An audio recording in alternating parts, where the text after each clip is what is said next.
اعوذ باللہ من الشیطان الرجیم، بسم اللہ الرحمن الرحیم۔ ناظرین السلام علیکم۔ پیارے دوستو، ایک مرتبہ آقا دو جہاں سرور کون و مکان نبی کریم صلی اللہ علیہ وآلہ وسلم کی پیاری ذات پہ درود پاک کا تحفہ بھیج دیں۔ پیارے دوستو، آج ہم آپ کو لا حول ولا قوت الا باللہ کا ایک ایسا بابرکت واقعہ سنانے جا رہے ہیں جسے سن کر آپ بھی انشاءاللہ ہر وقت لا حول ولا قوت الا باللہ کا ورد کریں گے۔ پیارے دوستو، واقعہ آپ نے پورا سننا ہے۔ اس سے پہلے اگر آپ نے ابھی تک ہمارے چینل کو سبسکرائب نہیں کیا تو اس طرح کے معلوماتی اور اسلامی واقعات سننے کے لیے ہمارے چینل کو ضرور سبسکرائب کر دیں۔ ویڈیو اچھی لگے تو ویڈیو کو لائک اور شیئر ضرور کریں اور اپنی رائے کا اظہار کامنٹ سیکشن میں ضرور کر دیا کریں۔ پیارے دوستو، خلیفہ ہارون رشید نے ایک نصرانی کو 500 درہم کے مطالبے میں قید کا حکم دیا اور ایک سوار کو اس کے ہمراہ بھیجا۔ سوار نے دیکھا راستے میں ایک شخص گھاس کا بوجھ اٹھائے جا رہا ہے اور اس کا بوجھ ایک طرف کو جھکا ہوا ہے۔ یہ دیکھ کر سوار نے اس کو سیدھا کر دیا، پھر وہ بوجھ دوسری جانب کو جھک گیا، جس کو دیکھ کر سوار نے لا حول ولا قوت الا باللہ پڑھا۔ نصرانی نے سوار کی زبان سے یہ کلمہ سن کر اس کلمے کی بڑی عظمت کی۔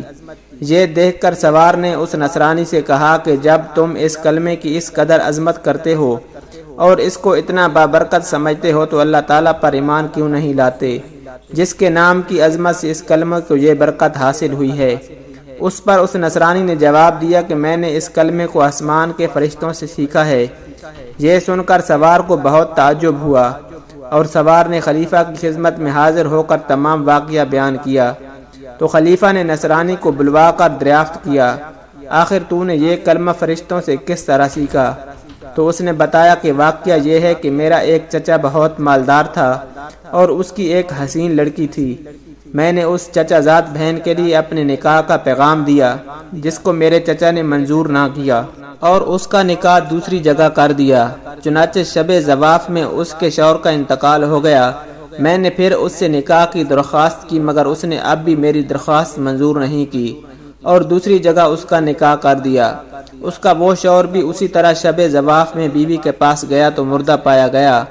پھر تیسرے شخص سے اس کا نکاح ہوا، اس کے ساتھ بھی یہی واقعہ پیش آیا۔ اس کے بعد چوتھی مرتبہ میں نے پھر اپنے عقد کا پیغام دیا تو مجبوراً چچا نے اس لڑکی کا عقد مجھ سے کر دیا، کیونکہ متواتر ان حادثات کے بعد کوئی دوسرا اس لڑکی کے عقد کرنے کو تیار نہ ہوا۔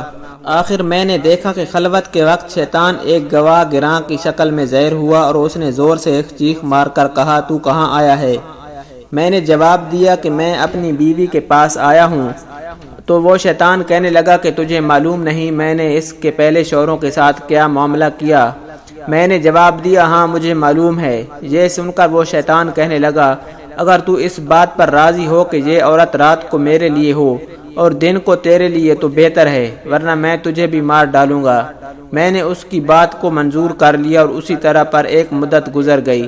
تو ایک روز شیطان نے مجھ سے کہا کہ آج میں رات کو ملا اعلیٰ کی باتیں چوری سے سننے کے لیے جاؤں گا، کیونکہ آج رات کو ان کام کے لیے میری باری ہے۔ کیا تم میرے ساتھ آسمان پر چلنے کو تیار ہو؟ میں نے جب اس پر اپنی رضامندی کا اظہار کیا تو شیطان نے ایک بڑے اونٹ کی شکل اختیار کر کے مجھ سے کہا کہ میری پشت پر مضبوطی سے سوار ہو جانا۔ چنانچہ جب میں اس پر سوار ہو گیا تو وہ شیطان ہوا میں اڑنے لگا۔ اتنے میں مجھے فرشتوں کی آواز آئی کہ وہ لا حول ولا قوت الا باللہ کہہ رہے ہیں، جس کو سن کر شیطان واپس ہوا اور مردے کی طرح زمین پر گر پڑا اور میں بھی اس کے قریب ہی جا گرا۔ جب کچھ دیر کے بعد اس کو ہوش آیا تو کہنے لگا کہ تم اپنی آنکھیں بند کر لو۔ میں نے اپنی آنکھیں بند کر لیں۔ اس کے بعد جب میں نے آنکھیں کھولی تو کیا دیکھتا ہوں کہ میں اپنے گھر کے دروازے پر موجود ہوں۔ پھر جب میں اپنی بیوی کے پاس خلوت میں گیا تو میں نے اس سے کہا کہ اس مکان میں جہاں کوئی سوراخ یا روشن دان ہو ان سب کو بند کر دو۔ اس نے ایسا ہی کیا۔ چنانچہ جب رات کو شیطان گھر میں داخل ہوا تو میں نے دروازہ بند کر دیا اور باہر سے دروازے کی طرف منہ کر کے لا حول ولا قوت الا باللہ پڑھنا شروع کیا، جو میں نے فرشتوں سے سن کر یاد کر لیا تھا۔ اتنے میں نے ایک سخت آواز سنی، پھر دوسری اور تیسری مرتبہ لا حول ولا قوت الا باللہ پڑھا تو اس کے بعد بیوی نے مجھے پکار کر کہا، اندر آ جاؤ۔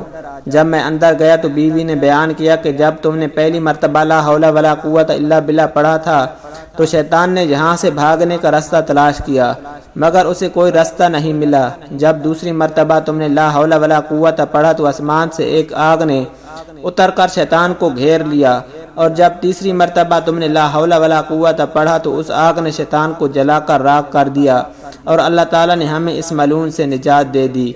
خلیفہ ہارون الرشید نے نصرانی کی زبان یہ واقعہ سن کر اس کو آزاد کر دیا، اور وہ 500 درہم بھی معاف فرما دیے، جس کے عوض اس کو قید کا حکم دیا تھا۔ پیارے دوستو، یہ سب برکت کلمہ لا حول ولا قوت الا باللہ کی تھی، جس کے پڑھنے سے یہ سب برکت ظاہر ہوئی۔ اللہ تعالی ہمیں بھی اس کی عظمت جان کر اس کا کثرت سے ورد کرنے کی توفیق عطا فرمائے۔ اللہ سبحانہ و تعالی ہمیں 5 وقت با جماعت نماز پڑھنے کی توفیق عطا فرمائے۔ اللہ سبحانہ و تعالی ہمیں نیکی کرنے کی توفیق عطا فرمائے اور گناہوں سے بچنے کی توفیق عطا فرمائے۔ اللہ پاک ہمیں اپنے گناہوں سے توبہ کرنے کی توفیق عطا فرمائے۔ پیارے دوستو، اس طرح کے معلوماتی واقعات سننے کے لیے ہمارے چینل کو ضرور سبسکرائب کر دیں۔ ویڈیو اچھی لگے تو ویڈیو کو لائک اور شیئر ضرور کریں، اور اپنی رائے کا اظہار کامنٹ سیکشن میں ضرور کر دیا کریں۔ اللہ سبحانہ و تعالی ہم سب کا حامی و ناصر ہو۔ جزاک اللہ۔